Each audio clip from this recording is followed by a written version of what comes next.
Hey gang, it's Squill, and for being one of the last episodes in the series run, Temple of Mars is a surprisingly unique episode of Adventure Time. I mean, who would have thought that Germain and Betty, of all characters, would have a profound interaction with each other? These are two characters who, by all means, should have nothing to do with each other, but it's the kind of episode I wish Adventure Time did more often. Take two unrelated characters and write a story in which they need to interact.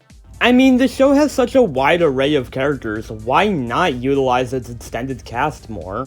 Not that the show never does stuff like this, it just feels way too rare in my opinion. But I also think there's something to be said about the Finn and Germain dynamic in this episode. Germain is a pretty Jake-centric character, meaning that before this episode, we don't really get to see much of his dynamic with Finn. Which, to be fair, also isn't helped by the fact that he barely even appears in the first place. And the show itself seems aware of this because their dynamic in this episode is hilariously awkward. With Germain nervously commentating over everything, it's good stuff. Germain in general brings a lot of great comedy to the episode. This regular, down-to-earth guy who doesn't really go on adventures like Finn does, so doesn't really understand what everyone's talking about all the time. The recreation of this scene from Sons of Mars is easily the best part of the episode.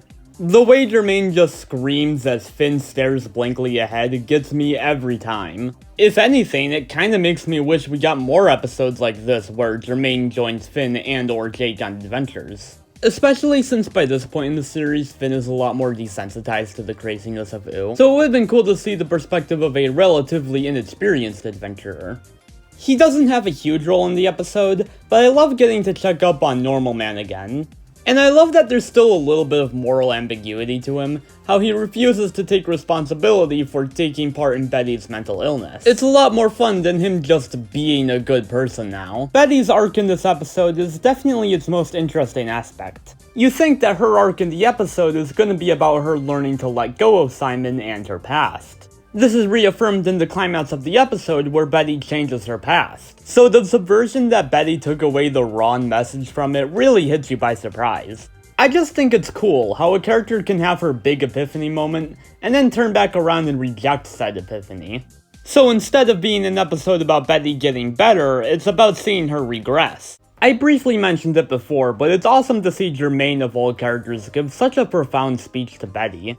Like, these two characters are on such different ends of the Adventure Time spectrum that they feel like they belong in two entirely different shows. But I like how Germain's speech here sorta ties back into his arc from his titular Season 6 episode. To move on from the people who aren't in your life anymore and focus on bettering yourself as a person. Now, if only Betty had actually listened to him. One cool piece of symbolism from this episode is seeing the ice thing mess with Betty's math problem. The ice thing is obviously supposed to represent Simon/Ice King, and him changing the math problem without her looking shows that no matter what Betty does, she'll never be able to have Simon back.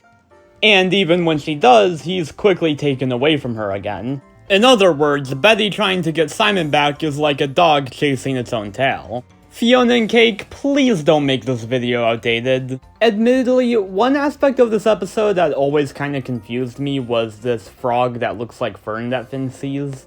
It tells Finn to remember, but I'm not really sure why, or what Fern has to do with the rest of this episode. If I were to guess, maybe it was to parallel Finn's arc in The Wild Hunt with Betty's arc in this episode. Since both stories are about a character needing to move on from someone else, I think this interpretation makes the most sense since all the other frogs seem to have Ice King's crown. I also like that Finn and Betty have different reactions to the frogs. Where Betty sorta just stands there mesmerized by the frogs, Finn actively chooses to run through them. It's some cool foreshadowing for the end of the episode.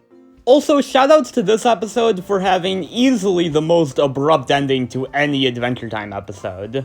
Like, Adventure Time definitely has its fair share of abrupt endings, but cutting to black in the middle of a word is just insane. It feels super ominous, and I love it.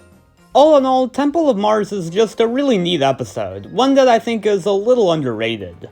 I don't know if it gets overshadowed by being so close to the finale, but I really think this one should be talked about more. It's got unique character combos, a subversive ending, some interesting symbolism, just a great episode all around. Oh, and also Bald Finn is really funny. Please let me know your thoughts on this one in the comments. Squill out.